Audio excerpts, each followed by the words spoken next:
You may be seated. Thank you, and good morning. First case is 3801 Biscayne Boulevard versus EverBank. Good morning. Good morning. This is an appeal from a final judgment which is entered pursuant to an order which dismissed with prejudice the amended complaint and then denied a motion for rehearing which attached the proposed second amended complaint. The action arises from loan documents, a promissory note, which provided for interest-only payments for the first year. Did you wish to reserve any time for rebuttal? I think I'll be able to control it without any assistance from the court, but I thank you. Okay, this relates to the changes in terms of agreement, correct? Yes. Do you concede that if the changes in terms agreement is unambiguous, that you do not look to parole evidence to determine the intent of the parties? If it's unambiguous, of course you don't. Okay, so tell me why you believe this agreement was ambiguous. The one document isn't, but the case that I cited, which I think is the OBS case, which is the Company versus Pace, which is 558 Southern 2nd, provides that when you have two documents and when you read them together, they're inconsistent, that the court can and consider it to be ambiguous. And in this particular instance, the two documents are incompatible. The first document provided for a change of interest rate in 2011. The second one ignored it. The second part of it that creates the ambiguity is that the document is called a change of terms agreement, and then in the body of it, in bold capitalization, it says description of the change in terms, and then it goes on to say the amortization begin date is changed to May 14th, 2008. It doesn't make any reference to any change other than that whatsoever, which is consistent with its purpose, because at that particular point, the amortization schedule had not been followed.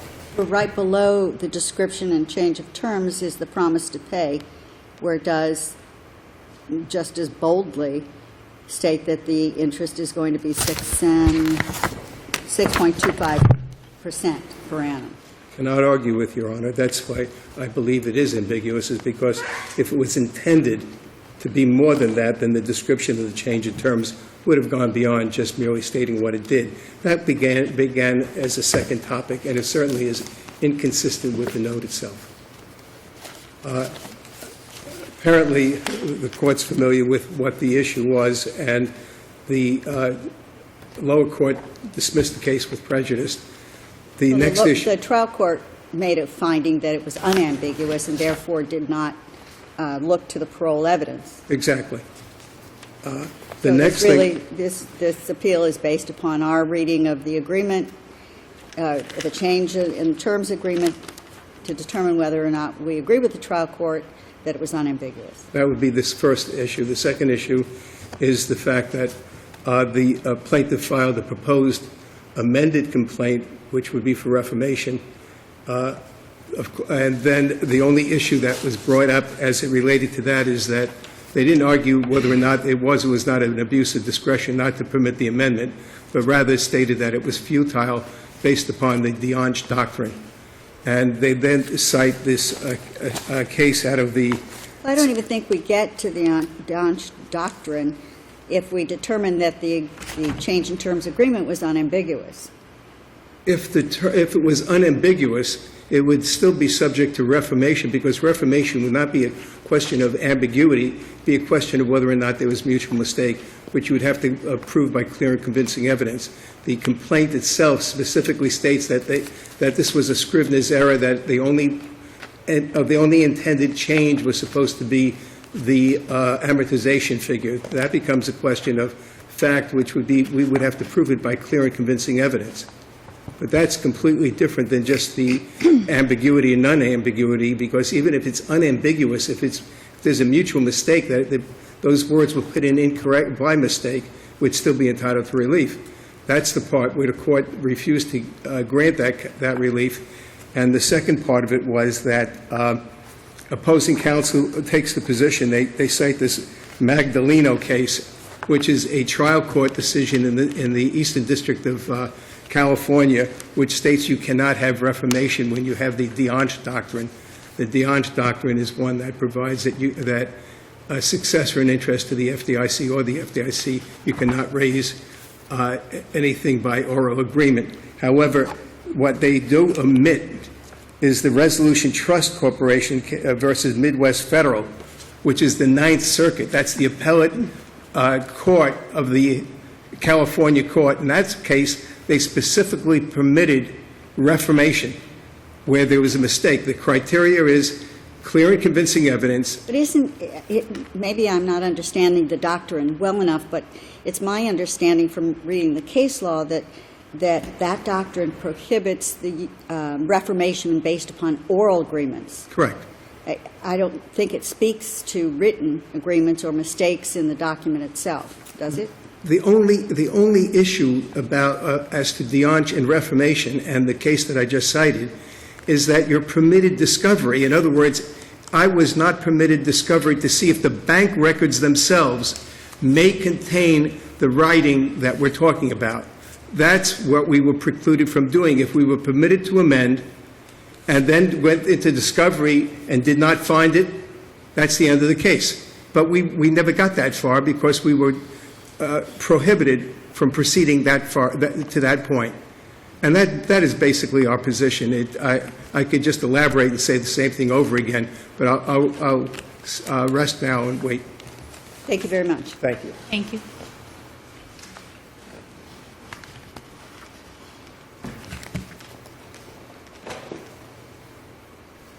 Brian Gowdy from Jacksonville of Creed and Gowdy on behalf of the appellee EverBank. Pardon me, Your Honor.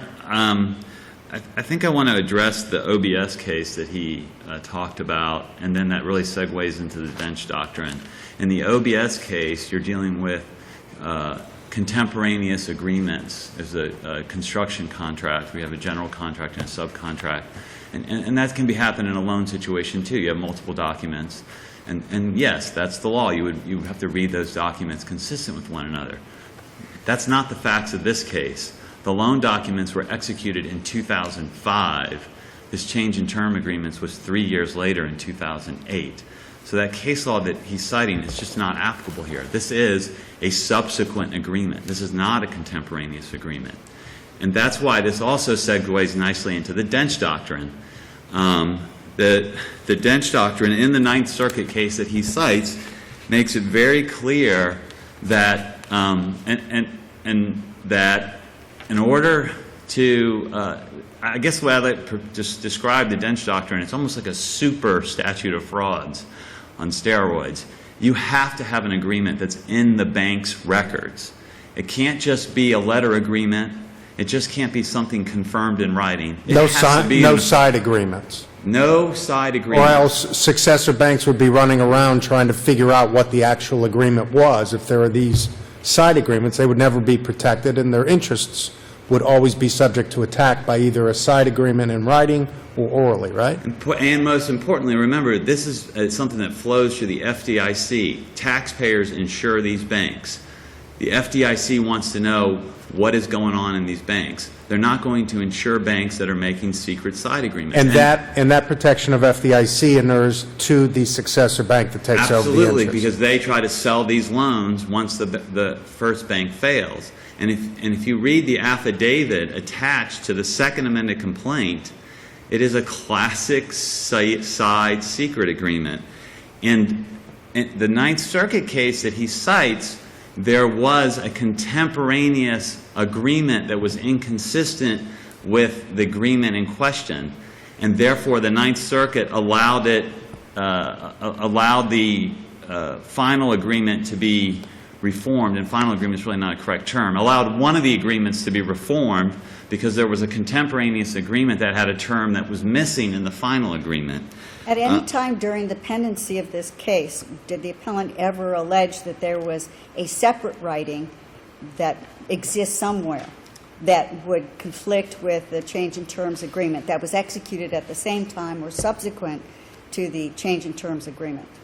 No. All they've said is in this affidavit that's attached that this was the intent that we had. It's an oral agreement, and they said they want to have discovery, but they're not alleging a contemporaneous agreement. I don't think they're alleging a side oral agreement. I think what the Right. allegation is that term that was placed in the change in terms agreement was a typographical error or an error of that sort.